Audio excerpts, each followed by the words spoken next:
भ्रम में रहकर कोई काम मत कीजिए। कंफ्यूज व्यक्ति न सिर्फ डरा हुआ होता है बल्कि असफल भी होगा। महाभारत युद्ध में अर्जुन जब भ्रमित हुआ तो कृष्ण उसकी स्थिति को समझ गए, उसका कंफ्यूजन दूर किया। कुरुक्षेत्र के मैदान में दोनों तरफ सेनाएं खड़ी थी। कौरवों के पास ज्यादा सेना थी, पांडवों के पास कम।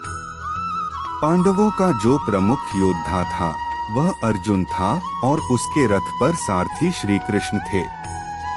अर्जुन ने श्री कृष्ण से कहा कि मेरे रथ को कौरवों की सेना की ओर लेकर चलिए। मैं पितामह भीष्म, द्रोणाचार्य, दुर्योधन, अश्वत्थामा और कर्ण को देखना चाहता हूँ। कृष्ण कुछ नहीं बोले और रथ ले गए। वे रथ लौटाकर लाए तो अचानक धड़ाम की आवाज आई। श्री कृष्ण ने पलटकर देखा कि अर्जुन अपना धनुष गांडीव नीचे रखकर बैठा है और एक संवाद बोला, मैं ये युद्ध नहीं करूंगा। कृष्ण समझ गए कि भयभीत कम है और भ्रमित ज्यादा है।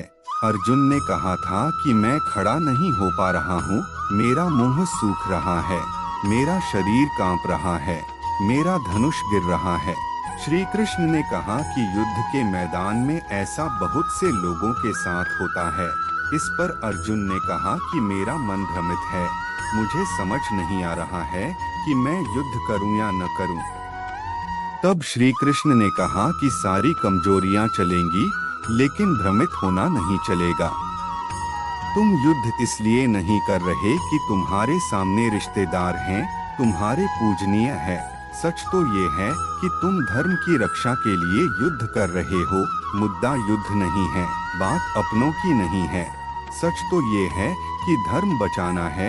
भ्रम दूर करने के लिए मैं तुम्हें कुछ बातें समझाता हूँ। 700 श्लोकों में कृष्ण ने गीता जैसा उपदेश दिया। अंत में अर्जुन ने कहा कि अब मेरा भ्रम दूर हो गया, अब मैं तैयार हूँ। सीख, जो भी काम करो पूरी मजबूती से करो। अगर भ्रमित हो गए तो पराजित हो जाओगे।